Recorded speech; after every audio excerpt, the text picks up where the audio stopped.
আমাকে এখানে তুলে এনেছেন কেন? আমি এখন কোথায়? হু আর ইউ? কেউ কথা বলছেন না কেন? আমার চোখের বাঁধন খুলে দিন প্লিজ। এতক্ষণ যে কথা বলছিল সে আমাদের গল্পের নায়িকা রিয়া। ওই চুপ, কোনো কথা বলবি না। তোর সাহস কি করে হয় আমাকে রেখে অন্যজনকে বিয়ে করার? কি আপনি? আর আমাকে এইভাবে বেঁধে রেখেছেন কেন? প্লিজ আমার চোখের বাঁধনটি খুলে দিন। রিয়ার কথার মতো ছেলেটি তার চোখের বাঁধন খুলে দিল। এইবার বলেন কে আপনি? কি বলছো তুমি? আমাকে চিনতে পারছো না? রিয়া ছেলেটির দিকে ভালোভাবে তাকিয়ে দেখে অবাক হয়ে গেল, কারণ ছেলেটি আর অন্য কেউ না, সেটা হচ্ছে সজীব। তাদের বাসার পাশে তার বাসা। তার এক ক্লাস সিনিয়র, তারা একই কলেজে পড়তো। দেখে পাগল পাগল লাগতো আর কেমন যেন। তো তার বর্ণনা দেই। সে ছিল 6 ফুট লম্বা, ফর্সা, চুলগুলো বড় বড় আর চাপদারি। তাকে দেখে যে কোনো মেয়ে ক্রাশ খাবে। কিন্তু সে এতদিন কোথায় ছিল? আজ রিয়ার বিয়ে, সেটাও কিভাবে জানলো? সেটাও রিয়া বুঝতেছে না। আপাতত এইটুকু জানলে হবে। চলেন এখন গল্পতে ফিরি। আপনি? আর আমাকে এভাবে তুলে এনেছেন কেন? তোর সাহস কি করে হয় বিয়ে করার? কেন? আমি বিয়ে করতে পারবো না। আমি যেই ছেলেকে ভালোবাসি তার সাথে আমার বিয়ে হচ্ছে। এতে আপনার সমস্যা কোথায়? না, তার সাথে তোর কখনো বিয়ে হবে না। তোকে শুধু আমি ভালোবাসি, আর এটাই আমার সমস্যা, বুঝেছিস? কি বলছেন এসব? আজ আমার বিয়ে আর আপনি এখন এ কথা বলছেন? আর আপনি তো একটা পাগল। আমি কখনোই আপনাকে ভালোবাসতে পারবো না। আসলে আমাকে পাগল বলার একটা কাহিনী আছে, সেটা পরে শুনলেই চলবে। কি আমি পাগল? বলেই পেছন থেকে কি যেন একটা বের করলো, আর সেটা দেখে আমার গলা শুকিয়ে গেল। কারণ সজীবের হাতে যেটা ছিল সেটা হচ্ছে পিস্তল। তো কি বলছিলি? আমাকে ভালোবাসবি না? কখনোই না। আমি শুধু হৃদয়কে ভালোবাসি।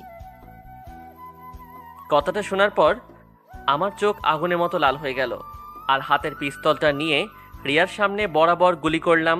গুলির আওয়াজ শুনে রিয়া চিৎকার করতে লাগলো, মনে করছে তাকেই গুলি করেছি।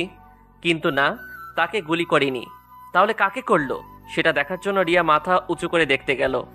তখনই আমি রিয়ার গাল দুহাত দিয়ে ধরে রিয়ার ঠোঁটে কিস করতে লাগলাম। রিয়া বোকার মতো হয়ে গেল। তার সাথে কি হচ্ছে এখনো বুঝতেই পারছে না। রিয়া আমাকে ছাড়ানোর চেষ্টা করছে, কিন্তু তার হাত বাঁধার কারণে সে পারছে না। আর এইদিকে আমি রিয়ার ঠোঁটে পাগলের মতো চুষে যাচ্ছি।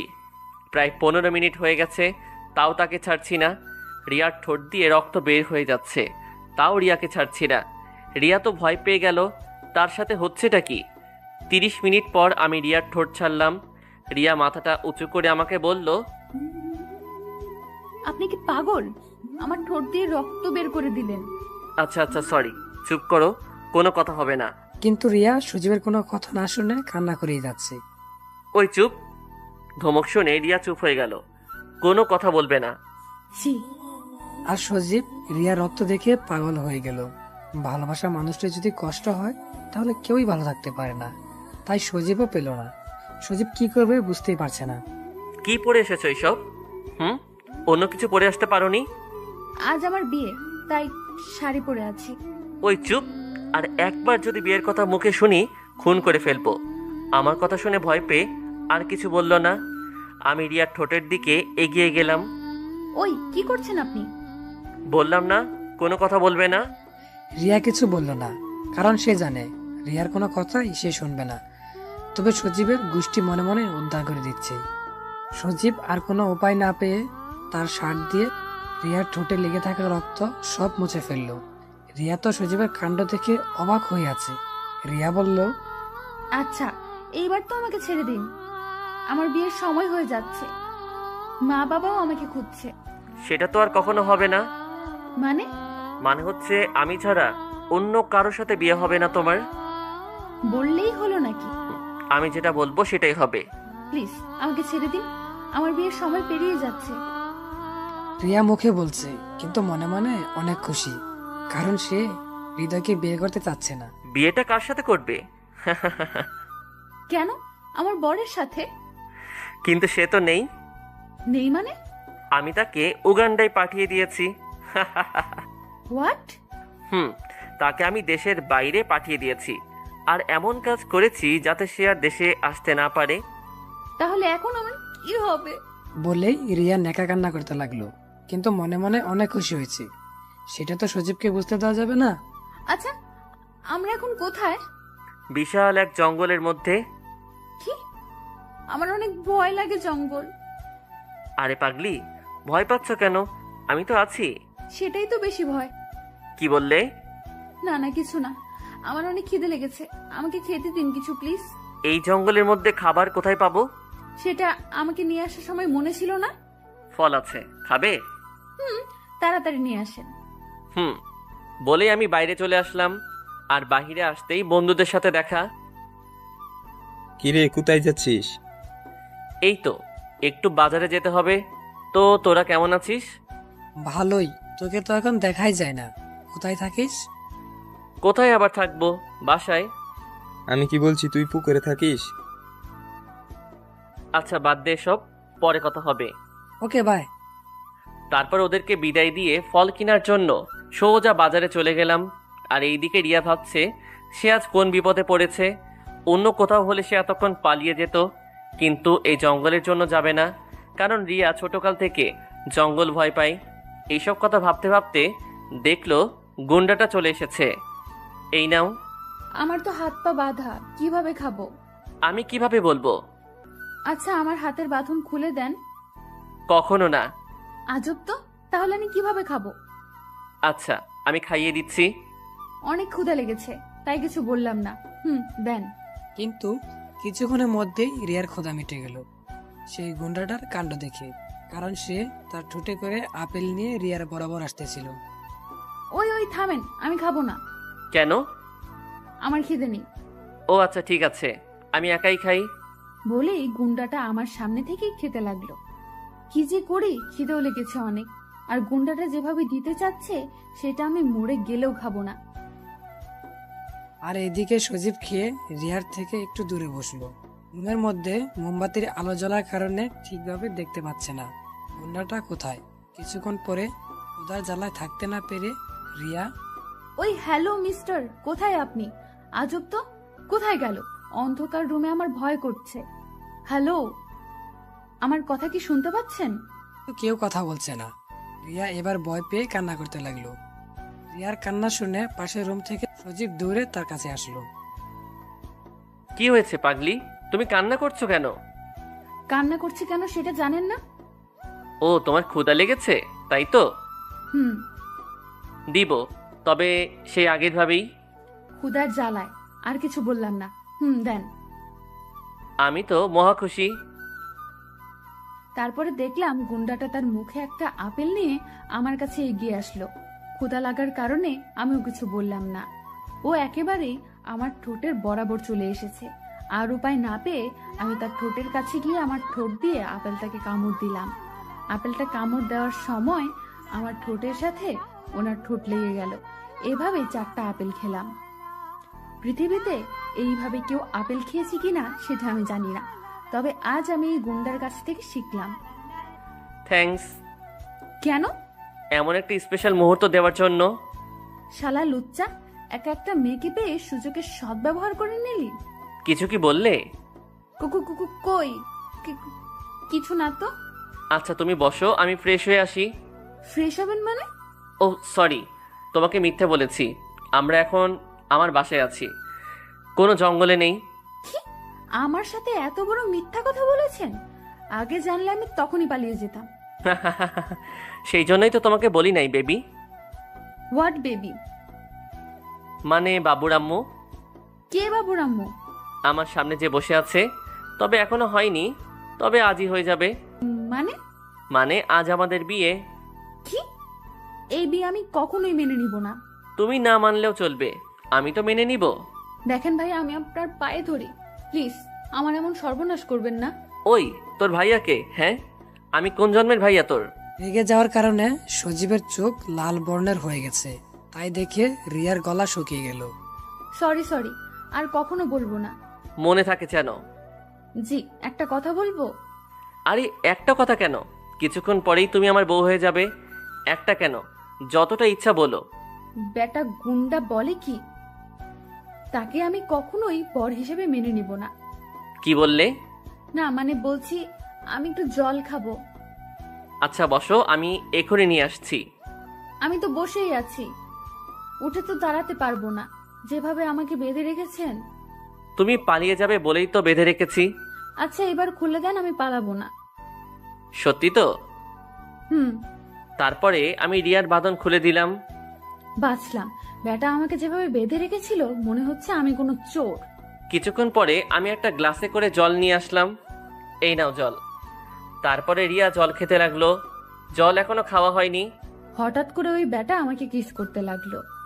আমার মুখে জল থাকার কারণে কোনো কথাও বলতে পারলাম না, কিন্তু ওই বেটা আমার ঠোঁট কামড়িয়ে ধরে আছে। আল্লাহ গো, আমি কোন বিপদে পড়লাম। প্রায় 10 মিনিট পর আমাকে ছেড়ে দিল। ওই, আপনি কি মানুষ না অন্য কিছু? কেন? আমাকে দেখে কি মনে হয়? আপনাকে দেখে আস্ত একটা লুচু মনে হয়। ইস, নিজের বরকে কি কেউ এভাবে বলে? ওই কে আমার বর? আমি তোমার বর, বুঝলে? আর তার সার্টিফিকেটটা কিছুক্ষণ পরে পেয়ে যাব। কোনো জন্মেও পাবেন না। সেটা কিছুক্ষণ পরে বুঝতে পারবে। এই তো, এই সুযোগে ওই বেটা যখন বাথরুমে ঢুকবে তখন আমি পালিয়ে যাব। কি, পালিয়ে যাওয়ার চিন্তা করছো নাকি? না না, তা করব কেন? সেটা কখনো মনেই করবে না। তারপর যেই বাথরুমের মধ্যে ঢুকেছে আমি ওই সুযোগে বের হয়ে আসার জন্য যে দরজায় হাত দিলাম তখনই অ্যালার্ম বেজে উঠলো। আর ওই বেটা গুন্ডাটাও বের হয়ে আসলো। তার দিকে তাকিয়ে আমার চোখ বড় বড় হয়ে গেল, কারণ তার শরীরে একটা টাওয়াল ছাড়া আর কিছুই ছিল না। তার বুকে ঘন কালো লোম দেখা যাচ্ছে।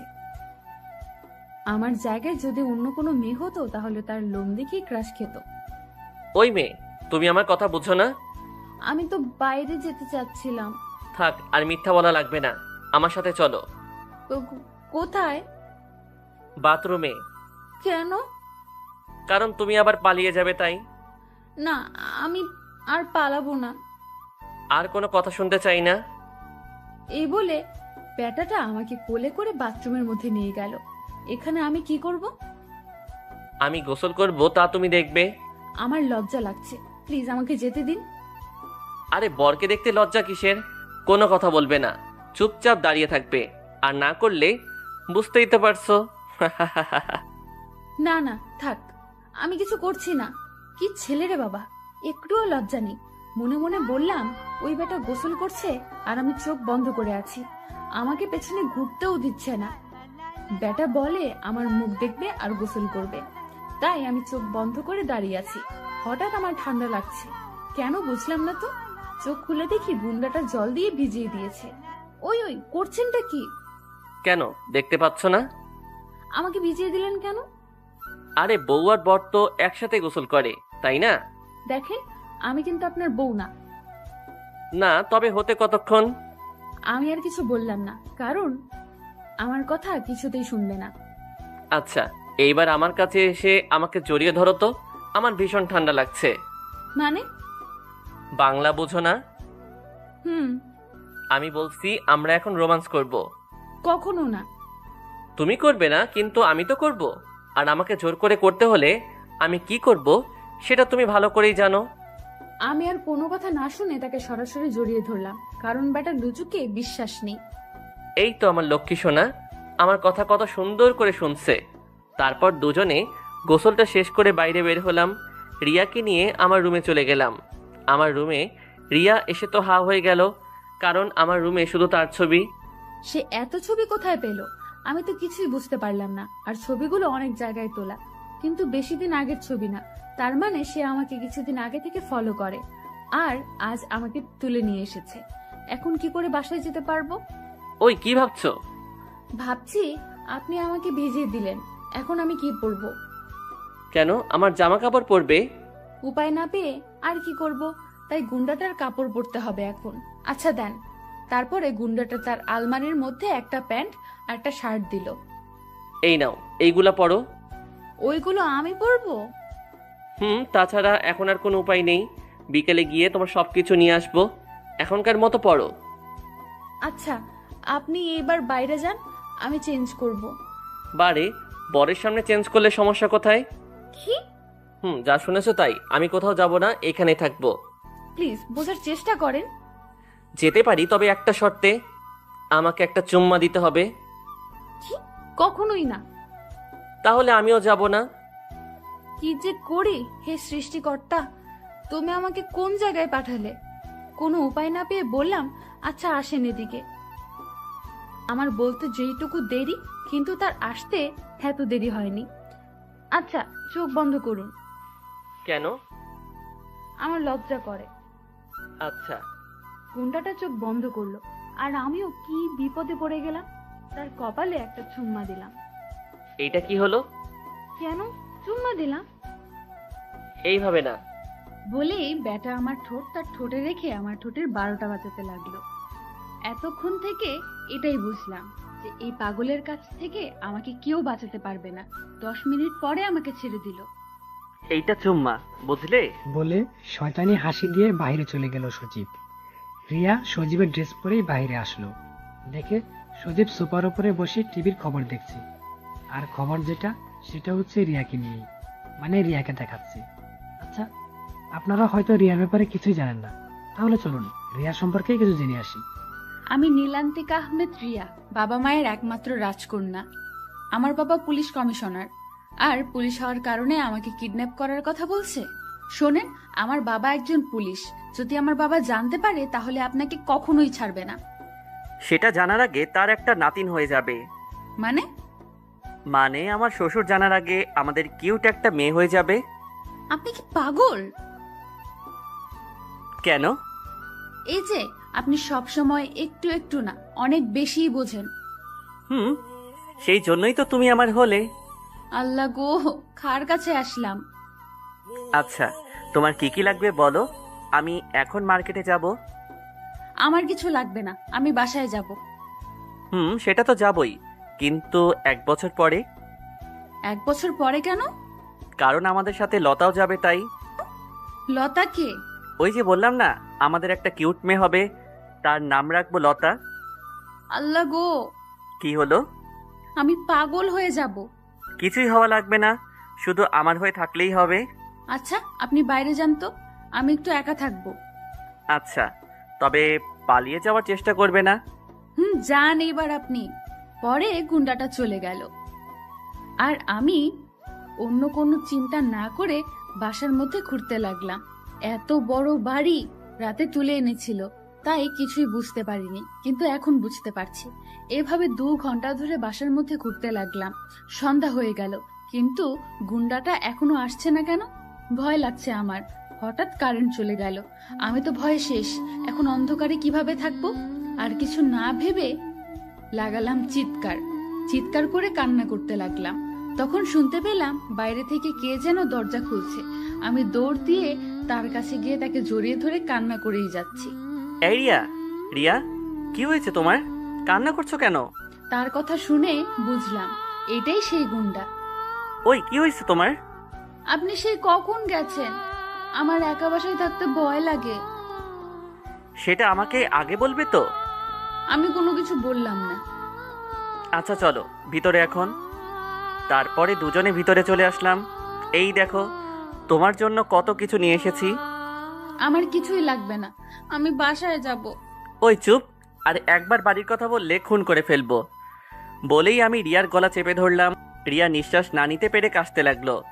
তখনই আমি রিয়াকে ছেড়ে দিলাম। দেখলাম রিয়া হাঁপাচ্ছে, চোখ মুখ লাল হয়ে গেছে রিয়ার। আমি দৌড় দিয়ে জল নিয়ে আসলাম, তারপর রিয়াকে জল খাইয়ে দিলাম। কি ভেবেছে কি করে ফেলি কিছুই বুঝতে পারি না। কিছুটা দূরে গিয়ে কাচের টেবিলের উপরে বাড়ি দিলাম। সাথে সাথে আমার হাত কেটে অনেক রক্ত বের হতে লাগলো। তাও কোনো কিছু না দেখে দেওয়ালে আরো ঘুষি দিতে লাগলাম। তখনই রিয়া এসে, কি করছেন আপনি? আপনি কি পাগল হয়ে গেলেন? এই হাত তোমাকে অনেক কষ্ট দিয়েছে, তাই একে তো কষ্ট পাওয়াই লাগবে, বলে আবারও ঘুষি দিতে লাগলাম।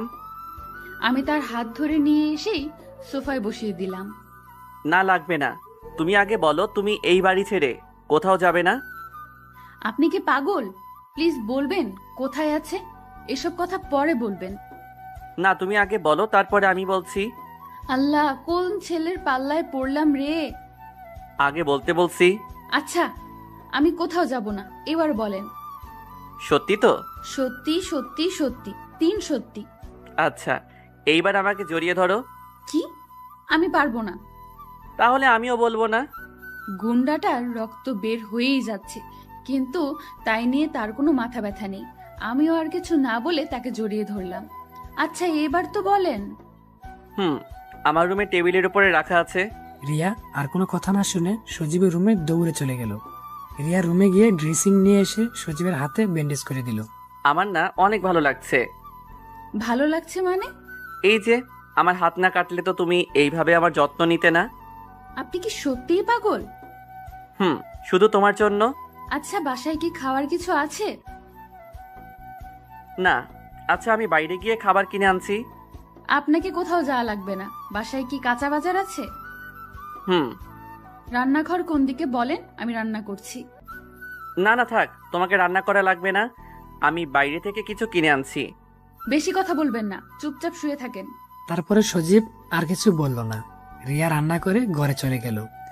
যা যা ছিল তাই রান্না শেষ করে সজীবের রুমে গেল। রিয়া রুমে গিয়ে দেখলো সে ঘুমিয়ে পড়েছে। সজীবের গায়ে হাত দিয়ে ডাকতে গিয়ে দেখলো সজীবের অনেক জ্বর এসেছে। রিয়া এখন কি করবে কিছুই বুঝতে পারছে না, কিন্তু বাসায় তো ঔষধও নেই, কি করবে এখন? এইসব ভাবতে থাকে রিয়া। আবার এই পোশাকে তো বাইরেও যেতে পারবে না, কি করবে এখন যে কিছুই বুঝতেছে না। তখনই মনে পড়ল সজীব তো কাল রাতে মার্কেটে গিয়েছিল, দেখলো ব্যাগগুলো পাশেই রাখা। ব্যাগটা বের করে দেখতে পেল 3টা কালো বোরকা আর কিছু জামা কাপড়। তাড়াতাড়ি বোরকা পরে বাইরে চলে গেল। বাসার নিচেই ফার্মেসি দোকান ছিল, তাই সেখান থেকে ওষুধ নিয়ে আবার চলে আসলো। তখন রিয়ার একটা কথা মনে পড়ছিল।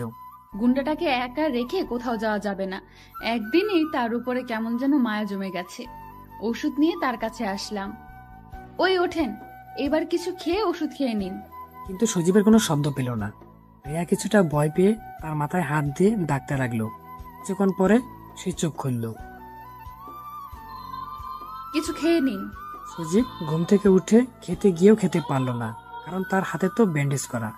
রিয়া সেটা বুঝতে পেরে তাকে খাওয়ানোর জন্য তার মুখের সামনে খাবার নিয়ে গেল। নিন, খেয়ে নিন। বিশ্বাস করো রিয়া, তোমাকে অনেক ভালোবাসি। তুমি কোথাও যেও না আমাকে ছেড়ে, তাহলে আমি মরেই যাব। আচ্ছা, আমি কোথাও যাচ্ছি না, এখন খেয়ে নিন। তারপরে সজীব আর কিছু বলল না। খাওয়া শেষ করে তাকে ওষুধ খাইয়ে দিল। ওষুধ খেয়ে ঘুমিয়ে পড়ল সে। বুঝলাম না, এই মানুষটা এমন কেন? কিভাবে একজনকে এত ভালোবাসতে পারে? দেখলাম যে ঘুমিয়ে গেছে। হঠাৎ তার বিছানার পাশে একটা ডায়েরি দেখলাম। সেটা হাতে নিয়ে পাশে বসে পড়তে লাগলাম। ডায়েরির প্রথম পৃষ্ঠাতে আমার নাম দেওয়া, তাই পড়ার ইচ্ছাটা একটু বেশিই কাজ করছে, তাই পড়তে লাগলাম। আমি সজীব সেন, লেখাপড়া শেষ করে বর্তমানে ঘুরে বেড়াই। বাবা মা আছে, কিন্তু তাদের ভালোবাসা কখনো পাইনি। তারা দেশের বাইরেই থাকে সব সময়। আমার দেশে থাকতে ভালো লাগে, তাই এইখানেই থাকি। তেমন কোনো ভালো বন্ধু নেই, যারা আছে তারা শুধু আমার টাকা আছে বলেই আছে। একা একা থাকতে থাকতে এখন আর খারাপ লাগে না। কিন্তু হঠাৎ একদিনে একটা মেয়েকে রাস্তায় একজন বৃদ্ধাকে সাহায্য করতে দেখি। তাকে সবার থেকে একটু আলাদা মনে হয়, তাই তার সম্পর্কে জানার জন্য খোঁজ নিলাম। খোঁজ নিয়ে জানতে পারলাম তার নাম রিয়া, আমার পাশের গলিতেই থাকে। আস্তে আস্তে তাকে ভালো লাগতে শুরু করে, আর ভালো লাগা থেকে কবে যে ভালোবেসে ফেলেছি সেটা বুঝতেই পারি নাই।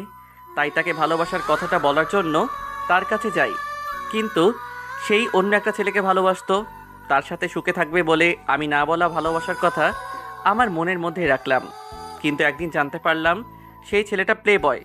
তখন আমার রিয়ার কথা ভেবে অনেক কষ্ট পেলাম। তখনই আমি রিয়াকে ফোন দিলাম আর তার সাথে কথা বললাম যে তার বফ একটা খারাপ ছেলে।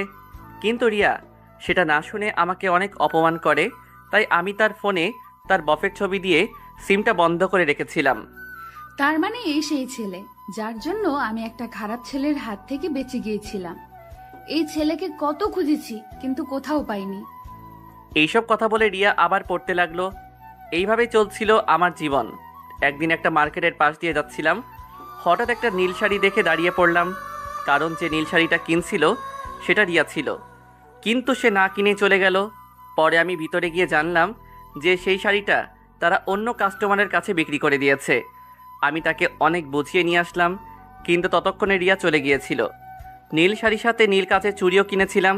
যদি কখনো তার সাথে দেখা হয় তখন তাকে দিয়ে দিব, কিন্তু সেটা আর হলো না। সেই দিন রাতে মা আমাকে ফোন দিয়ে আমেরিকায় যেতে বলল। বাবা নাকি অসুস্থ, তাই আমি চলে গেলাম। কিন্তু না, আমাকে মিথ্যে বলে তারা আমাকে আমেরিকায় নিয়ে আসলো আর তাদের বিজনেস পার্টনারের মেয়ের সাথে আমাকে বিয়ে দেওয়ার কথা বলল। কিন্তু আমি না করে দেই এবং বলি আমি একটা মেয়েকে ভালোবাসি। কিন্তু তারা আমার কোনো কথা না শুনে আমাকে একটা রুমের মধ্যে বন্ধ করে দিল আর আমাকে 7 দিন না খাইয়ে রাখে। পৃথিবীর এমন বাবা মা আছে কিনা সেটা আমি জানি না, তবে পরে জানতে পারি তারা আমার আপন বাবা মা নয়। আমার বাবা মা অনেক আগেই মারা যায়। তারা ছিল আমার মামা মামি। আমার সম্পত্তির জন্যই এত ভালো সেজে এসেছে এখানে। রাত দিন বন্ধ রুমে থাকতে হতো আমাকে আর না খেয়ে, কিন্তু আমার তেমন খারাপ লাগতো না, কারণ আমার কাছে রিয়াকে দেওয়া সেই শাড়ি আর চুড়ি ছিল, সেটা দেখে রাত পার করতাম। কিন্তু একদিন শুনলাম যে মামা মামি আমাকে মেরে ফেলে আমার সম্পত্তি তাদের নামে করে নিবে। তখন আমি অনেক কষ্ট পেয়েছিলাম। তখন আমি এইসব না ভেবে তাদেরকে সব সম্পত্তি দিয়ে পালিয়ে দেশে চলে আসলাম। যে দেশে কেউ না থাকুক, রিয়া তো আছে, তার সাথে সারা জীবন কাটিয়ে দিতে পারবো। কিন্তু দেশে এসে শুনি রিয়ার নাকি আজ বিয়ে। তখনই মরে যেতে ইচ্ছা করছিল, যে যার জন্য এত কিছু ছেড়ে চলে আসলাম সেই আজ অন্য কারো হয়ে যাচ্ছে। কিন্তু কিছুক্ষণ পরে মনে আসলো যে রিয়া শুধু আমার, যেভাবেই হোক আমি তাকে নিজের করে নিবই। প্রয়োজনে তাকে জোর করে আমার করে রাখবো। সেই দিন রাতেই রিয়াকে তুলে নিয়ে আসলাম। একটা ছেলে আমাকে এত ভালোবাসে যে আমার জন্য এত কিছু ছেড়ে দিয়ে চলে এসেছে। এই কথা ভাবতে ভাবতে কখন যে চোখ দিয়ে জল বেরিয়ে ডায়েরির উপরে পড়েছে জানতেই পারে নাই রিয়া। এসব ভাবতে ভাবতে রিয়া ওখানেই ঘুমিয়ে পড়ে। সকালে ঘুম থেকে উঠে দেখে গুন্ডাটা আমাকে জড়িয়ে ধরে তার বুকের উপর নিয়ে শুয়ে আছে। আমার নিঃশ্বাস নিতে কষ্ট হলেও আজ কেন যেন বিরক্ত লাগছে না। তার পাগলামিগুলো আজ কেন যে ভালো লাগছে, কিন্তু কেন লাগছে সেটা বুঝতে পারছি না। আমি ওঠার চেষ্টা করলেও পারছি না। কি যে করি এখন? অনেক কষ্ট করে বের হয়ে চলে আসলাম। আর এইদিকে সজীব ঘুম থেকে উঠে দেখে রিয়া নেই। আর তখনই এক লাফ দিয়ে উঠে পড়ে। সারা রুমে খুঁজতে থাকে, কিন্তু কোথাও পায় না। তারপরে ছাদে যায়, কিন্তু কোথাও পায় না। বারান্দায়, রান্নাঘরে, টিভির রুমে, কোথাও গিয়ে পায় না। সজীব প্রায় পাগলের মতোই হয়ে যায়। মাথা নিচু করে টেবিলের পাশে বসে পড়ে। তখনই বাথরুম থেকে কিসের যেন শব্দ শুনতে পেল। সে তখনই বাথরুমের কাছে গিয়ে শাওয়ারের শব্দ শুনতে পেল। রিয়া, জি, কিছু বলবেন? বাইরে আসো তাড়াতাড়ি। সজীবের কথার মতো রিয়া বাহিরে আসলো। রিয়াকে দেখে সজীব জড়িয়ে ধরল আর গালে কপালে চুমু দিতে লাগলো। আর এমন ভাবে জড়িয়ে ধরেছে যেন রিয়াকে তার কাছ থেকে কেউ কেড়ে নিয়ে যাবে। আর রিয়াও সজীবের সাথে সায় দিতে লাগলো। আর এইদিকে সজীব কান্না করছে। ওই, আপনি কান্না করছেন কেন? জানো আমি কতটা ভয় পেয়ে গিয়েছিলাম। সারা বাড়ি তোমাকে খুঁজে কোথাও পাচ্ছিলাম না। আমি তো মনে করেছিলাম তুমি চলে গেছো। পাগল, তার জন্য কি কান্না করতে হবে? আমি যে তোমাকে কতটা ভালোবাসি সেটা তুমি কখনোই বুঝবে না। বুঝেছি বলেই তো মেনে নিয়েছি আপনাকে গুন্ডা। কি বললে? বলছি আমি কখনো যাব না আপনাকে ছেড়ে। কি সত্যি? হুম। রিয়ার কথা শুনে সজীব রিয়াকে কুলে তুলে নিয়ে ঘোরাতে লাগলো আনন্দের সাথে। এই কি করছেন? পড়ে যাবো তো। আরে পাগলি, তুমি পড়বে কেন? তুমি তো আমার বুকের মধ্যেই আছো। আচ্ছা, আপনি কি সারা জীবন এমনই পাগল থাকবেন? আমি এমনই পাগল থাকবো আর এইভাবেই তোমাকে ভালোবেসে যাব। আমিও সেটাই চাই। কিছু বললে? বলছি এবার তো আমাকে নিচে নামিয়ে দেন। না, আজ সারাদিন তোমাকে কোলেই রাখবো। আল্লাহ গো, কি বলে এই গুন্ডাটা? আচ্ছা, তুমি মনে মনে কি বলো কিছুই বুঝি না। কিছু না, আমাকে নামিয়ে দেন প্লিজ। কেন? একটু কাজ আছে। কি কাজ? বলা যাবে না, জরুরি কাজ আছে, প্লিজ যেতে দিন। কি এমন কাজ যে বরকেও বলা যাবে না? আগে বলবে, পরে যেতে দিব। আল্লাহ, এই গুন্ডাটা তো আমার জীবনকে তেজপাতা বানিয়ে দিবে। কি হলো, বলছো না কেন? না, কোথাও না। ও আচ্ছা, চলো ছাদে যাই। এই সকালে ছাদে কেন? বউয়ের সাথে ছাদে যেতে সকাল আর বিকেল লাগে নাকি? ওই হ্যালো মিস্টার, এখনো আমি আপনার বউ হইনি। ও তাই তো, আমার তো মনেই নেই। আচ্ছা এখানে দাঁড়াও, আমি আসছি। যান যান। কিন্তু সজীব বলে উঠল, না না, তুমিও চলো, কারণ আমি তো বলেছি তোমাকে আজ আমি কোলে থেকে নামাবো না। না, হ্যাঁ। তারপর সজীব রিয়াকে কুলে করেই তার বেডরুমে নিয়ে গেল। আর তখনই একটা ফোন আসলো। 20 মিনিটের মতো কার সাথে যেন কথা বলল, আবার আসতেও বলল। আমিও কিছু বুঝলাম না। আচ্ছা, আপনি কাকে আসতে বললেন? সেটা কিছুক্ষণ পরে বুঝতে পারবে। তাই আমিও আর কিছু বললাম না। কিছুক্ষণ পরে দেখলাম কলিং বেল বেজে উঠল। এই বাসায় কেউ এসেছে? প্লিজ এবার তো আমাকে নিচে নামিয়ে দেন, প্লিজ। বললাম না বেশি কথা বলবে না। সজীবের কথা শুনে আমি গাল ফুলিয়ে তার কোলে বসে থাকলাম। সজীব ব্যাপারটা বুঝে আমার গাল দুইটা টেনে টমেটোর মতো লাল করে দিল। এই এই, আমার গাল টানছেন কেন? ইস, আমার বইয়ের গালগুলো এত সুন্দর, তাই না টেনে পারলাম না। ওই আবার বউ? বউকে তো বই বলবো, তাই না বউ? বউ বউ বউ? ওই কে আপনার বউ? কেন, তুমি হবে। আর এখনই। মানে? কিছু না বলে গুন্ডাটা দরজা খুলে দিল। আর দরজার ওপাশের লোকটা দেখে আমি অবাক হয়ে গেলাম। কারণ এই নামান আমাকে, লোক এসেছে তো। কেন? তোমাকে তো আগেই বলেছি নামাবো না। কিন্তু কাজী এই বাসায় কেন? ওই যে তোমাকে বউ বউ করলে রাগ করেছিলে তাই। কিন্তু তার জন্য কাজী কেন? কারণ এখন তোমাকে পার্মানেন্ট বউ করে নিব, তাই। আর তুমি রাগ করতে পারবে না বউ বলে ডাকলে। কি? না, আমি কখনোই বিয়ে করতে পারবো না। মানে তুমি করবে? তোমার আরো কেউ আছে বিয়ে করবে। তাহলে আমার তাদের সাথেই বিয়ে করান। আমি পারবো না। বেশি কথা বললে এইখানে থেকে নিচে ফেলে দিব কিন্তু। ওই না। আমাকে ভয় পেতে দেখে গুন্ডাটা হাসতে লাগছে। তাহলে কি দাঁত বন্ধ করে হাসবো? তাই তো ভুলেই গেছিলাম, দাঁত না বের করলে হাসবে কি করে? রিয়ার এমন ভাব দেখে সজীব আর কাজী সাহেবও হাসতে লাগলো। ওই কাজী সাহেব, আপনি হাসছেন কেন? কই না তো। আচ্ছা, এসব কথা বাদ দিন। কাজী সাহেব, এবার আপনি বিয়ের কাজ শুরু করেন। বাবা, কিন্তু পাত্রীকে তো আগে কুলে থেকে নামাও।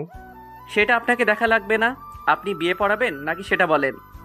কাজী যেহেতু হয়েছি, বিয়ে তো এখন পড়াতেই হবে। কাজীর কথা শুনে রিয়ার কোথাও না তাকিয়ে সজীবের বুক বরাবর তার মুখ ডেকে রাখলো। সজীব আর কিছু বলল না, পাশের সোফায় বসে পড়ল। আর রিয়া এখনো তার কুলেই আছে। আচ্ছা বাবা, তোমার বাবা মার নাম বলো। আর মামুনি, তোমার বাবা মার নাম বলো। তারপরে আমরা আমাদের বাবা মার নাম বললাম। আচ্ছা বাবা, এইবার বলো কবুল। কবুল কবুল কবুল। আলহামদুলিল্লাহ। এইবার মামুনি বলো। আবুল আবুল আবুল। মামুনি এমন বলতে হয় না। না, আমি বিয়ে করব না। কেন মামুনি? এই লোকটা ভালো না, পচা। ওই কি বললে? আর একবার বলো। না, কিছু না। কবুল কবুল কবুল। আলহামদুলিল্লাহ। এই তো লক্ষ্মী বউ আমার। শালা লুচ্চা বেটা, বিয়ে করেই বউ বউ করা শুরু করে দিয়েছে। ওই কি বললে? না না, কিছু না। আপনি তো আমার একমাত্র বর, আপনাকে কি আমি কিছু বলতে পারি?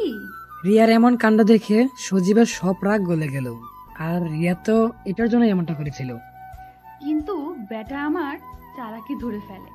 বেটা কাজের সামনে আমাকে কিস করতে লাগলো। নাউজুবিল্লাহ, এ কোন যুগ আসলো রে বাবা! এখন তো মুরব্বি মানে না। কাজের কথা শুনে আমি তো লজ্জায় আর তার দিকে তাকাতে পারলাম না। দেখলাম সুজিত মানিব্যাগ থেকে টাকা বের করে কাজী সাহেবকে দিল আর তাকে এখান থেকে যেতে বলল হাতের ইশারায়। কাজীও বিনা টিকিটে সিনেমা না দেখে চলে গেল। কাজী চলে যাওয়ার পরে আমি জোর করে তাকে ছাড়িয়ে নেব ভাবলাম। ওই মিয়া, আপনার কি লজ্জা শরম বলতে কিছুই নেই? বউয়ের সামনে আবার কিসের লজ্জা? তাই বলে কাজীর সামনে এমন করতে হবে? কেন, কাজী সাহেব কি বিয়ে করার সময় এমন করে নাই? সেটা আমি কি করে জানবো? আচ্ছা, এসব কথা বাদ দিবে, চলো। কোথায়? কোথায় মানে? বাসর ঘরে। কি কি বাসর মানে? বাসর মানে বোঝো না? বিয়ে করলাম, এখন তুমি আমার বউ, তাই বাসর করতে হবে। দিনের বেলায় কি বাসর হয় নাকি? বিয়ে এখন করলাম তাই বাসরও এখন। তাই বলে দিনে? উফ, এত কথা বলো কেন? বলেই আমি রিয়াকে বেডরুমের মধ্যে নিয়ে গেলাম, কিন্তু রিয়াকে নামাচ্ছি না। এটা দেখে রিয়া হাসতে লাগলো। আপনি তো আমাকে নামাতেই পারবেন না, তাহলে বাসর করবেন কি করে? কিন্তু রিয়ার হাসি বেশিক্ষণ থাকলো না, কারণ তার আগে রিয়া ঠোঁট বন্ধ করে দিয়েছে সজীবের ঠোঁট দিয়ে। সজীব রিয়ার ঠোঁট চুষেই যাচ্ছে, আর রিয়া তো তাকে ছাড়ানোর চেষ্টা করছে। কিন্তু একটা মেয়ে একটা ছেলের সাথে কিভাবে পেরে উঠবে? আর পেরে উঠারও কথা না। ভাই, আমি আর জোর না করে গুন্ডাটা যা করতে চাচ্ছে তাই করতে থাকুক, আমিও মাঝে মাঝে সায় দিই। কিন্তু এখনো ওর ছাড়ার নাম নেই। কি যে করি, তাই কোনো উপায় না পেয়ে তার ঠোঁটে হালকা কামড় দিলাম, আর তাকে কামড় দেওয়ার সাথে সাথে আমার ঠোঁট ছেড়ে দিল। কি হলো এটা? কই? কামড় দিলে কেন? তো কি করব, এইভাবে কি কেউ কিস করে? তো কিভাবে করে? অল্প একটু করে, তা না হলে তো দম বন্ধ হয়ে যেয়ে মরে যাব। তোমাকে কয় মিনিট ধরে কিস করছি জানো? 10 মিনিট? না, 45 মিনিট ধরে। কি, এত মিনিট কিস করেও আমি বেঁচে আছি কি করে? মানে? আমি তো টিভির মধ্যে দেখি গুন্ডারা কোনো মেয়েকে 10 মিনিট কিস করতে গেলে সে মেয়ে মরেই যায়। কি আমি গুন্ডা? তা নয় তো কি, এভাবে একটা অবলা মেয়েকে পেয়ে তাকে কিভাবে কিস করছেন?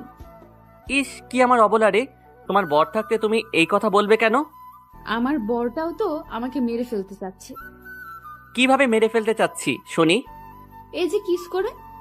আল্লাহ, কিস করলে কেউ কি মরে যায়? আচ্ছা সরি, আর করব না। দেখলাম অন্যদিকে মুখ ফিরিয়ে নিল, কিন্তু আমার কোল থেকে নামলো না। একটা কথা বলবো? সজীব কোনো কথা বলছে না। কি হলো, কথা বলছেন না কেন? তাও কোনো কথা নেই। আচ্ছা বাবা, সরি। এইবার তো আমার কথাটা শোনেন। কি কথা বলো? আমার দিকে তাকান। না, এইভাবে বলো। তা না হলে বলবো না। আচ্ছা, এইবার বলো। কিন্তু আমি এবার চুপ করে থাকলাম। কি হলো বলো। আগে চোখ বন্ধ করেন। না, তুমি আগে বলো। না, আপনি আগে চোখ বন্ধ করেন, তারপর বলবো। আচ্ছা, এই বলে আমি চোখ বন্ধ করলাম, আর সাথে সাথে রিয়া আমার ঠোঁটে কিস করতে লাগলো। আমি তো অবাক হয়ে রিয়ার দিকে তাকিয়ে আছি, কিছুই বুঝছি না আমার সাথে কি হলো এখন। আর রিয়া তো আমার কাজ করে যাচ্ছে। প্রায় 15 মিনিট পরে ছেড়ে দিল। এইটা কি হলো? কেন বোঝেন না? সব তো আমার মাথার উপর দিয়ে গেল। আচ্ছা থাক, কিছু বোঝা লাগবে না। তবে এই যে জেনে রাখেন, আমিও পারি। ইস, তাই নাকি? হুম। তবে এটা দারুণ ছিল। কোনটা? এই যে এত সুন্দর মিষ্টিটা। লজ্জা লাগে না বুঝি আমার? বলে আমার বুকের মধ্যে মুখ লুকালো। ইস, আমার বউটার তো দেখি অনেক লজ্জা। সেটা তো হবেই, সব মেয়েদের লজ্জা থাকে। তাই নাকি? জানতাম না তো। আপনি এসব জানবেন কি করে? আপনি তো শুধু... আমি শুধু কি? না না, কিছু না। আমি শুধু ঠোঁট তোমার চিনি, তাই তো? হ্যাঁ? এই বেটা ভূত নাকি? আমার মনের কথা কিভাবে জানলো? কিছু বললে? না। ও আচ্ছা। এভাবেই তাদের দিনটা পার হলো। পরের দিন সকালে রিয়া ঘুম থেকে উঠে বলল, আচ্ছা, অনেকদিন তো বাসায় যায়নি, আর তারাও আমাকে খুঁজে বেড়াচ্ছে, তাই আজ তাদের কাছ থেকে ঘুরে আসি আর তাদের এই কথাটা বলি। না, তোমাকে যাওয়া লাগবে না, তুমি আর আসবে না। আরে পাগল, আসবো না কেন? আপনি তো আমার বর, আর বরের কাছ থেকে কি কেউ দূরে থাকে? সত্যি আসবে তো? বাবা, আসবো। আচ্ছা, সাবধানে যাও, আমিও বের হব এখন। রিয়া তার বাবার বাসার দিকে যেতে লাগলো। এইদিকে আমি অফিসে যাওয়ার জন্য রেডি হয়ে বের হলাম। ওহ, আমি একটা প্রাইভেট কোম্পানিতে চাকরি পেয়েছি, 1 মাস হলো। আর নতুন অফিসে নতুন কলিগদের জন্য মিষ্টি নিয়ে গেলাম। আরে ভাইয়া, মিষ্টি কেন? বিয়ের মিষ্টি। কার বিয়ে? আমার বিয়ের। কি আপনার বিয়ে মানে? আপনি কবে বিয়ে করছেন? আগামীকাল। আমাদের কাউকে দাওয়াত দিলেন না? সরি, আসলে বিয়েটা হঠাৎ করে হয়ে গেছে। তবে আপনাদের সবাইকে অন্য একদিন দাওয়াত করে বাসায় নিয়ে যাব। আচ্ছা। বলে সবাই সবার কাজে মনোযোগ দিল। সজীবও কাজ করতে লাগলো। কিছুক্ষণ পরে রিয়ার কাছে ফোন দিল, কিন্তু রিয়া ফোন ধরল না।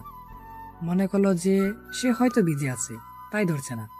এদিকে সজীব কাজ করতে করতে আর রিয়ার কথা মনে পড়লো না। কাজ শেষ করে বিকালে বাসায় গেল সজীব, কিন্তু বাসায় গিয়ে রিয়াকে দেখলো না। তাই রিয়ার কাছে ফোন দিল, কিন্তু তার নাম্বার বন্ধ দেখাচ্ছে। কি ব্যাপার? রিয়ার নাম্বার বন্ধ কেন? আর এখনো আসলো না কেন? তাহলে কি রিয়া আমাকে মিথ্যা কথা বলে চলে গেল? না না, এ আমি কি বলছি? সজীব আর কিছু না ভেবে তখনই বের হলো রিয়ার বাসার উদ্দেশ্যে। সজীবের বাসা থেকে রিয়ার বাসায় যেতে 2 ঘন্টা সময় লাগলো। রিয়ার বাসায় গিয়ে দেখলো ওদের বাসার গেটে তালা দেওয়া আছে। তালা দেওয়া কেন? তাহলে রিয়ার বাবা মা কোথায় গেল? সজীব কিছুই বুঝতে পারছে না। তার মাথায় আস্তে আস্তে প্রেশার উঠে যাচ্ছে যে তার সাথে কি হচ্ছে। সজীব প্রায় পাগলের মতোই হয়ে গেল। রিয়াকে সারা শহর খুঁজতে লাগলো, কিন্তু কোথাও পেল না। সজীব কি করবে ভেবে পাচ্ছে না। রিয়ার কথা মাথায় নিয়ে রাস্তা পার হচ্ছিল, তখনই হঠাৎ করে পাশ দিয়ে একটা গাড়ি বের হলো। সেটা দেখার জন্য পিছে তাকাতেই পাশ থেকে আরেকটা ট্রাক এসে সজীবকে উড়িয়ে দিয়ে গেল। সজীবের সারা শরীর দিয়ে রক্ত বের হয়ে যাচ্ছে, কিন্তু তার সেদিকে কোনো নজর নেই। সে একটা কথাই চিন্তা করছে, যেভাবেই হোক রিয়াকে খুঁজে পেতেই হবে, হয়তো তার কোনো বিপদ পড়েছে। এইসব কথা ভাবতে ভাবতে সজীব ওঠার জন্য অনেক চেষ্টা করে, কিন্তু পারে না। আর পারবেই বা কি করে, তার তো পা ভেঙে গেছে। আর তার মাথায় অনেক পরিমাণে আঘাত লাগার কারণে তার মাথা জিনজিন করছে। কিন্তু সে এসবের কথা চিন্তা না করে দ্বিতীয়বারের মতো আবারও উঠতে যায়, কিন্তু সে এবারও উঠে দাঁড়াতে পারলো না। বাম পা ভেঙে যাওয়ার কারণে সেই পায়ে ভর দিয়ে দাঁড়াতে পারছে না। আমাকে যেভাবে হোক উঠতেই হবে। তারপরে সে তৃতীয়বারের মতো উঠে গেল, কিন্তু সে এবার বাম পায়ে ভর না দিয়ে ডান পায়ে ভর দিয়ে দাঁড়ানোর চেষ্টা করলো। আর ডান পায়ে কোনো সমস্যা না হওয়ার কারণে ঠিকভাবে দাঁড়াতে পারলো, তবে আর বাম পাটা বাজ হয়েই থাকলো। পায়ে হেঁটে চললো, আর সেই পাকে হেঁচড়ে চলতে লাগলো। উদ্দেশ্য ছিল রাস্তার ওই পাশে যাওয়ার। ওই পাশে রিয়ার এক বান্ধবী থাকে, তার কাছে যাবে। তাই সজীব দ্বিতীয়বারের মতো রাস্তা পার হওয়ার জন্য পা টেনে টেনে হাঁটতে লাগলো। এবার সে বেশিরভাগ রাস্তা পার হয়ে চলে এসেছে। তখন দেখলো একটা গাড়ি অনেক জোরে তার দিকে আসছে। সে তাড়াতাড়ি হাঁটতে চাইলো, কিন্তু তার পায়ের জন্য সে জোরে হাঁটতে পারলো না। ঠিক তখনই সে আবারও গাড়ির সাথে ধাক্কা খেলো, কিন্তু এবার আগেরবার চেয়ে বেশি ধাক্কা খেলো। আর সে ধাক্কা সামলাতে না পেরে রাস্তার পাশে একটা ল্যাম্পপোস্ট ছিল, তার সাথে তার মাথায় অনেক জোরে বাড়ি লাগে। বাড়ি লাগার সাথে সাথে সজীব অজ্ঞান হয়ে যায়। পরে তার সাথে কি হয় সেটা আর মনে নেই। আজ 1 বছর পরে সজীবের জ্ঞান ফিরল। সজীব চোখ খুলে দেখলো তার পাশে রিয়া বসে আছে। সজীব রিয়াকে দেখে সাথে সাথে শোয়া থেকে উঠতে লাগলো, কিন্তু তার শরীরে বল না থাকার কারণে সে উঠতে পারল না। এদিকে রিয়া সজীবের জ্ঞান ফেরা দেখে আনন্দে আত্মহারা হয়ে যায়। সে বিশ্বাসই করতে পারছে না যে আজ 1 বছর পর সজীবের জ্ঞান ফিরে আসবে। রিয়া ডাক্তারকে ডেকে আনলো। আমার তো বিশ্বাস হচ্ছে না, ইনি এতদিন পরে আবার জ্ঞান ফিরে পাবে। সৃষ্টিকর্তা সব কিছুই পারে। রিয়ার বাবা মাও আছে। আচ্ছা, আপনারা হয়তো কিছুই বুঝলেন না কি হলো সজীবের সাথে, আর রিয়াই বা কোথায় ছিল। তাহলে চলুন ফ্ল্যাশব্যাকে। 1 বছর আগে রিয়া বাসায় যাওয়ার পরে। কিরে মামুনি, তুই এতদিন কোথায় ছিলি? জানিস তোকে আমরা কত খুঁজেছি। কোথায় ছিলে মামুনি তুমি? আমি এই ঢাকা শহরে কত খুঁজলাম, কিন্তু কোথাও পেলাম না। আমি এতদিন এই শহরেই ছিলাম। কিন্তু আমি তো কোথাও পেলাম না। আচ্ছা তাহলে শোনো। তারপরে রিয়ার সাথে যা যা হয়েছে সব বলল। রিয়ার কথা শুনে তারা হাসবে না রাগ করবে কিছুই বুঝতে পারছে না। মানে হলো রিয়ার জন্য এত ভালো একটা বর পেয়েছে সেটা জেনে খুশি হবে, না রিয়াকে তুলে নিয়ে গেছিল সেটা শুনে রাগ করবে। যাই হোক, তারা আর কোনো কিছু না বলে বলল, আমি শুনে অনেক খুশি হয়েছি যে তোর বরটা অনেক ভালো। আর জানিস, সব বাবা মাই চায় তার মেয়েকে ভালো একটা ছেলের সাথে বিয়ে দিবে। বাবা, আমি সত্যিই খুব ভাগ্যবান। আমরা তখন কথা বলতেছিলাম, হঠাৎ বাবার ফোনটা বেজে উঠল। বাবার কাছে কে যেন ফোন দিল। কি বলছেন? আমি এখনই আসছি। বাবা, কি হয়েছে? তারপরে বাবার কথা শুনে আমি তাড়াতাড়ি, বাবার এক বন্ধুর অ্যাক্সিডেন্ট করে, তাই শুনে আমরা তাড়াতাড়ি বের হয়ে যাই। আর তাড়াহুড়ো করে গাড়িতে ওঠার সময় আমার ফোনটা কোথায় পড়ে গেল বুঝতেই পারিনি। পরে সজীবের কাছে ফোন দিতে যেতে ফোনটা আর খুঁজে পাইনি। আর সজীবের নাম্বার মনে না থাকার কারণে ফোনও দিতে পারি নাই। তাই ভাবলাম কাল সকালে তার সাথে কথা হবেনি। কিন্তু এই একটা দিনের জন্য আমার জীবনে এমন একটা দিন নেমে আসবে সেটা আমি কখনোই ভাবতে পারি নাই। আমরা হাসপাতাল থেকে রাত 9টার দিকে বাসায় যাচ্ছিলাম, তখন দেখলাম রাস্তার উল্টো পাশে একটা ছেলে গাড়ির সাথে ধাক্কা খায়। আর ল্যাম্প পোস্টের সাথে বাড়ি খেয়ে নিচে পড়ে। সেটা বাবা দেখে তাড়াতাড়ি গাড়ি থামায়। কি হয়েছে বাবা? ওইখানে একটা ছেলে অ্যাক্সিডেন্ট করেছে। তারপরে আমরা সেইখানে যাই, আর গিয়ে যা দেখলাম তাতে করে আমার মুখ দিয়ে আর কোনো কথা বের হচ্ছে না। আমি পড়ে থাকা ব্যক্তিকে জড়িয়ে ধরে কান্না করতে লাগি, কারণ মাটিতে পড়ে থাকা ব্যক্তিটা আর কেউ না, আমার সজীব। বাবা মা আমার এমন ব্যবহার দেখে বুঝে যায় যে এইটা অন্য কেউ না, আর সাথে সাথে সজীবকে নিয়ে হাসপাতালে চলে আসি।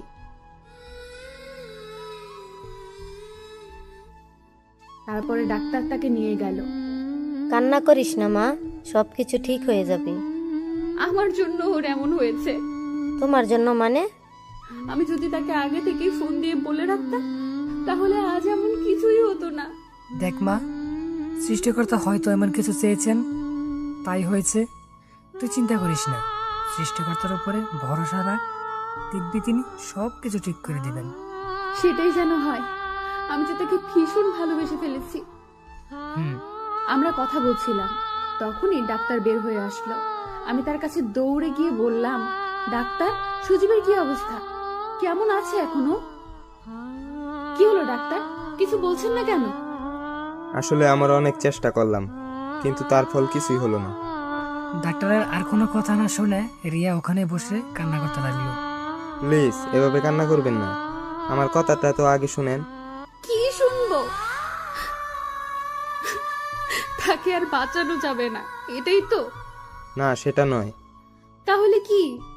আসলে তার মাথায় অনেক জোরে বাড়ি লাগার কারণে তার ব্রেন ড্যামেজ হয়ে যায়, আর সে কোমায় চলে গিয়েছে। জানি না আর কখনো সে ফিরে আসতে পারবে কিনা। ডাক্তারের কথা শেষ না হতেই রিয়া বসা থেকে উঠে দৌড়ে সজীবের কাছে গেল। সজীবের মুখে অক্সিজেন দেওয়া আছে, কোনো শব্দ পাওয়া যাচ্ছে না। রিয়ার পেছনে পেছনে তার বাবা মাও আসলো। রিয়া তার মাকে ধরে কান্না করতে লাগলো। আমার সাথে এমন হলো কেন মা? আমি তো তাকে সত্যিই ভালোবেসে ফেলেছিলাম। কান্না করিস না, সবকিছু ঠিক হয়ে যাবে। কই ঠিক হলো মা? তাকে তো আমার জীবন থেকে কেড়ে নিল। না মা, যদি তোর ভালোবাসা সত্যিই হয় তাহলে দেখিস উপর আল্লাহ তোকে তোর সজীবকে ফিরিয়ে দিবেন। সেটাই যেন হয় মা। তারপরে রিয়ার দিন গোনা শুরু হলো, আর তার বিশ্বাস ছিল যে সৃষ্টিকর্তা তার কাছে সজীবকে আবার ফিরিয়ে দিবে। আস্তে আস্তে দিন মাস সব চলে গেল, কিন্তু সজীবের কোনো পরিবর্তন হয়নি। সবাই আশা ছেড়ে দিল যে সে আর ভালো হবে না, কিন্তু রিয়ার এখনো বিশ্বাস আছে যে সজীব আবার ভালো হয়ে উঠবে। রিয়া সৃষ্টিকর্তার উপরে অধিক ভরসা রাখার কারণে সৃষ্টিকর্তাও তার কথা শুনল। একদিন সকালে সজীবের হাত পা আস্তে আস্তে কেঁপে উঠল আর চোখ খুলল। এই দেখে রিয়া ডাক্তারকে ডেকে আনলো। আমার তো বিশ্বাস হচ্ছে না যে 1 বছর পরে কেউ আবার স্বাভাবিক হয়ে উঠতে পারে। সৃষ্টিকর্তা চাইলে সব সম্ভব। আচ্ছা, আমরা কি এখন সজীবকে নিয়ে যেতে পারি?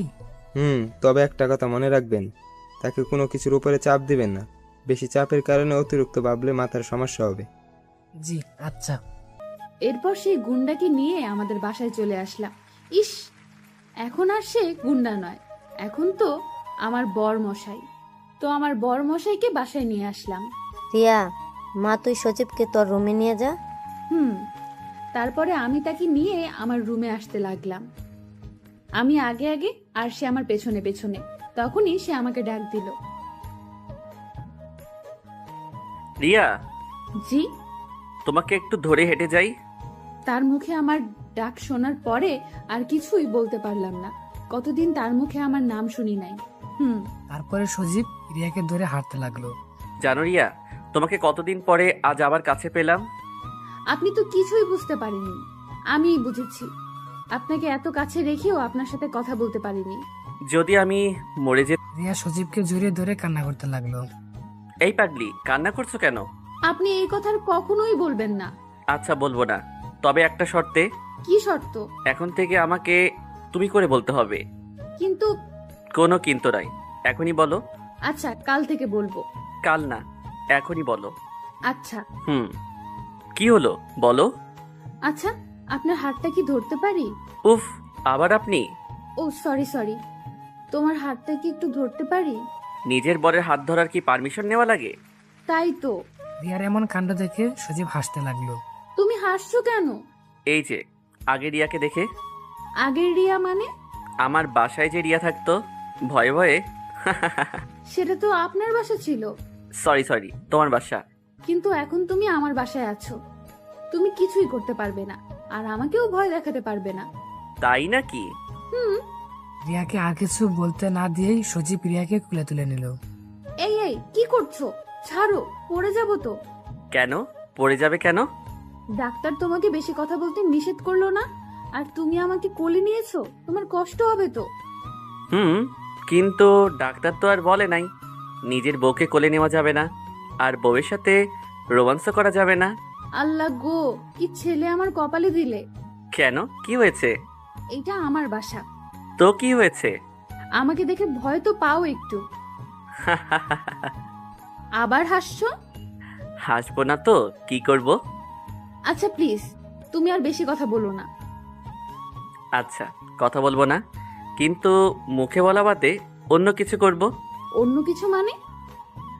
আচ্ছা, তোমার রুম কোথায়? এখনো তো পৌঁছালাম না। ওই যে, এটাই আমার রুম। আচ্ছা, ভিতরে চলো। হুম। বাবা, এত সুন্দর রুম। কেন, তোমার পছন্দ হয়নি? হুম, তবে একটা জিনিস বাদে। কি সেটা? তুমি। মানে? মানে এত সুন্দর রুমে তোমাকে দেখতে পেতনির মতো লাগছে। কি বললে? আচ্ছা, তোমার নীল শাড়ি আছে? হুম, কিন্তু কেন? আচ্ছা, এখনই বের করো। আচ্ছা। বলে রিয়া নীল শাড়ি বের করে আনলো। হুম, নাও। আচ্ছা দাঁড়াও, দরজা আগে বন্ধ করে আসি। এবার তো বলো, কি করবে শাড়ি দিয়ে? হুম, আচ্ছা এবার তুমি সবকিছু খুলে ফেলো। খুলে ফেলবো মানে? খুলে ফেলবে মানে এখন আমি তোমাকে শাড়ি পরাবো তাই? কি? কখনোই না। ও বুঝেছি, আগের সজীবের রূপ ধারণ করতে হবে। আর আগের সজীব হলে তোমাকে কি করবে সেটা ভালোই বুঝতে পারছো। না না, থাক, খুলছি। তারপর রিয়া সবকিছু খুলে ফেললো, আর সজীব বেচারা রিয়ার দিকে হা করে তাকিয়ে রইল। কি মিস্টার, এভাবে হা করে থাকবেন নাকি শাড়িটা পরিয়ে দিবেন? ও হ্যাঁ, দিচ্ছি।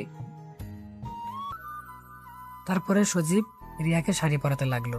শাড়ি পরা প্রায় শেষ, শুধু রিয়ার নাভির নিচে কুচিটা গুজে দিল, আর হালকা স্বাভাবিকভাবেই রিয়ার নাভিতে একটা চুম্মা দিল।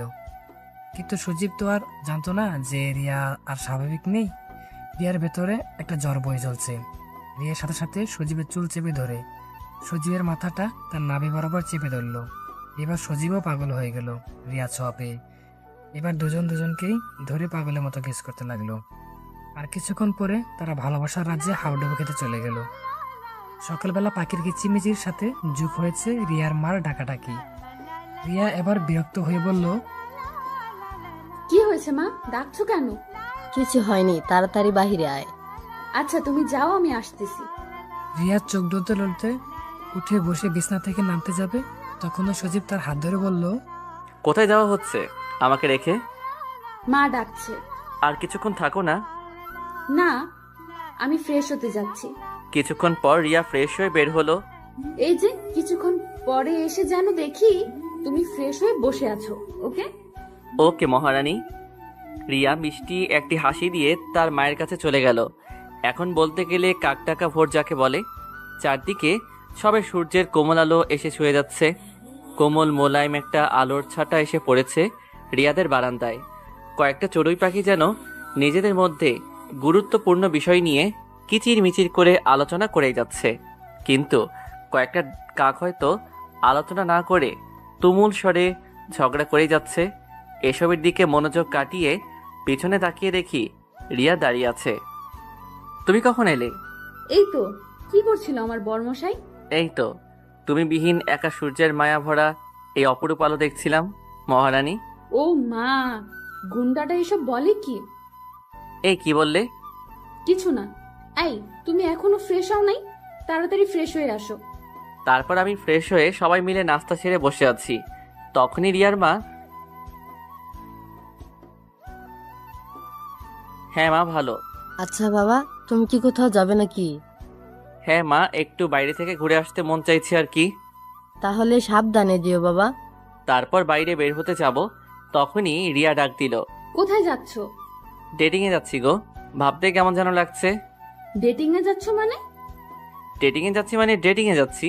তুই আমাকে রেখে এখন আরেক মেয়ের সাথে ডেটিং এ যাচ্ছিস? দাঁড়া, তোর ডেটিং ছুটাচ্ছি। আরে জান, তুমি রাগ করো কেন? রাগ করবো না? তুই আরেক মেয়ের সাথে ডেটিং করবি আর আমি রাগ করবো না? মনে হয় এখন বোমা ফাটবে। আরে জান, তোমার সাথে আমি মজা করছিলাম। মজা করছিলে না? দাঁড়াও, তোমার মজা করা বের করছি। তুমি কি চাও আমি আগের সজীবকে জাগিয়ে তুলি? তখনই ফোনটা আমার বেজে উঠলো। দেখ দেখ, মনে হয় ফোন দিয়েছে, ফোনটা ধর। আরে রিয়া, আমি তোমার সাথে মজা করছিলাম। এখন মজা না, ফোন ধর, না হলে বাড়ি দিলাম। ফোন ধর বলছি। আচ্ছা ধরছি। তাও বাড়ি দিও না বউ, হাতের বাড়ি খেলে মান সম্মান ধুলাই বৃষ্টি অন্ধকার হয়ে যাবে। কি রে, তুই এখনো ফোন ধরস নাই কেন? তুই কি চাস আমি তোকে বাড়ি দেই? দাঁড়াও ধরছি। হ্যালো, দেখেন আপনি রং নাম্বারে ফোন দিচ্ছেন। ওই ভালোভাবে কথা বল। হ্যালো আপু, আপনি কোথায় ফোন দিয়েছেন? এই তুমি আমাকে আপু বলছো কেন? আর আজ না আমাদের ডেটিং এ যাওয়ার কথা? এ আপনি কে? আর আমি কখন আপনাকে বললাম ডেটিংয়ে যাওয়ার কথা? জানেন আমার বউ আছে। বাবু, কেন আমার সাথে দুষ্টুমি করছো? দেখো রিয়া, মেয়েটা মিথ্যা বলছে, আমি কিছু জানি না। তুই যদি না জানতি তাহলে বললি কেন ডেটিং এ যাবি? আমি তো মজা করে বলছি। কি হলো বাবু, তুমি কার সাথে কথা বলছো? এই সেরি, কে তোর বাবু? হ্যাঁ, এই তুমি কি আমার উপর রাগ করেছো? তুমি জানো আমি না আজকে তোমার পছন্দ করা নীল শাড়ি পরে আসবো ভেবেছি। কি মাইন্ডকে চিপায় ফাইসা গেছি। মজা কর, আরো মজা কর। সজীব তুই গেলি, এখন রিয়ার দিকে তাকিয়ে দেখি রিয়ার রাগে ঘন ঘন করছে। তোর অন্য মেয়ের সাথে ডেটিং করা আজকে বের করছি, দাঁড়া। একথা বলেই রিয়া আমার কলার ধরে টানতে টানতে বাসার ভিতরে নিয়ে গেল। তারপর থেকে শুরু হলো স্বামীর ওপর বউয়ের অত্যাচার। কেমন লাগে ডেটিং করতে? ও মা গো, বাঁচাও গো, আমার ভুল হয়েছে। সত্যি বলছি, আমি তোমার সাথে মজা করছি। তখনই একটা মেয়ে আসলো আর বলল, কেমন লাগলো দুলাভাই? কেমন লাগলো মানে? মিথ্যা বলে লাভ নাই, সবই সত্যি দেখেছি। তার মানে তুমি সবই দেখেছো? হুম। মান সম্মান মনে হয় সব শেষ হয়ে গেল। কিছু বললেন দুলাভাই? তোমার বোনকে বলো না আমার ভুল হয়ে গিয়েছে। আমাকে আর যে আসলে দুলাভাই, এটা রিয়ার প্ল্যান করে করা, এখানে আমার কিছু করার নেই। এই, তুই যা তো এখন এখান থেকে। মেয়েটি যা বললো তা কি সত্য? সব সত্য। তুমি আমাকে এভাবে মারতে পারলে? এ কথা বলতেই রিয়া কোথায় যেন চলে গেল। আর কিছুক্ষণ পর হাতে করে মলম নিয়ে আসলো আর আমাকে মলম লাগাতে থাকলো। আমি কিছু বুঝতেছি না। কেন পারবো না? তুমি যখন আমাকে কিডন্যাপ করেছিলে, বেঁধে রেখেছিলে, তখন আমার কেমন লাগছিল জানো? তার মানে তুমি আমার সাথে প্রতিশোধ নিলে? প্রতিশোধ না, তোমাকে বোঝালাম এভাবে জোর করে কিডন্যাপ করে বাসায় আটকে রেখে ভালোবাসা হয় না। আমার তখন কিডন্যাপ করা ছাড়া আর কোনো উপায় ছিল না। প্যান্টটা খুলো। প্যান্ট খুলবো? কি বললো এসব? প্যান্টটা খুলতে বলছি, খুলো। প্যান্ট করে কি করবে শুনি? আমি কি আমার বাবুটাকে কষ্ট দিতে পারি? তাই একটু মলম লাগিয়ে দিব। না থাক, লাগবে না। কেন লাগবে না? অবশ্যই লাগবে। আমার ব্যথা নেই। তুমি বললেই হলো ব্যথা নাই?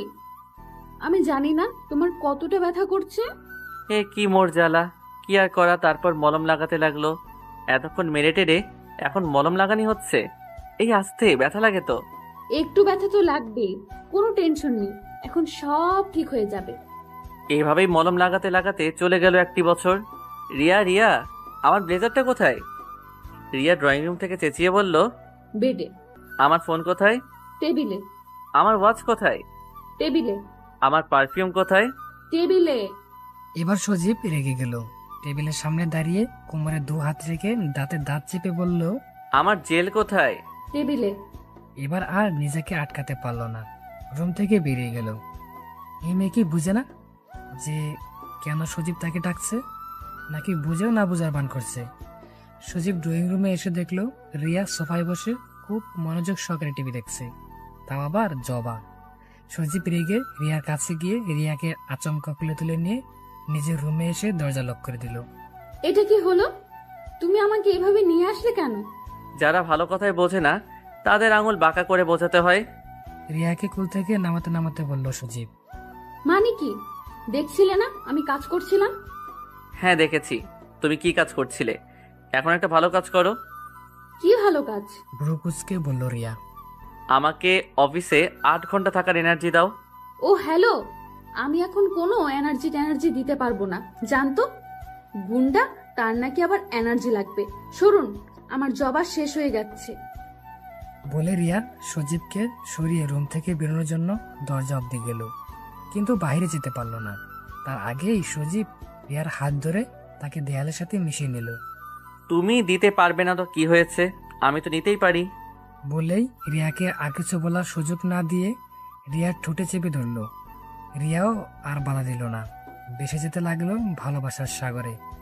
আজ সজীবের জন্য অনেক বড় একটা সারপ্রাইজ অপেক্ষা করছে, কারণ আজ রিয়া সজীবের কানে কানে বলবে, গুন্ডা সাহেব, আপনি বাবা হতে চলেছেন।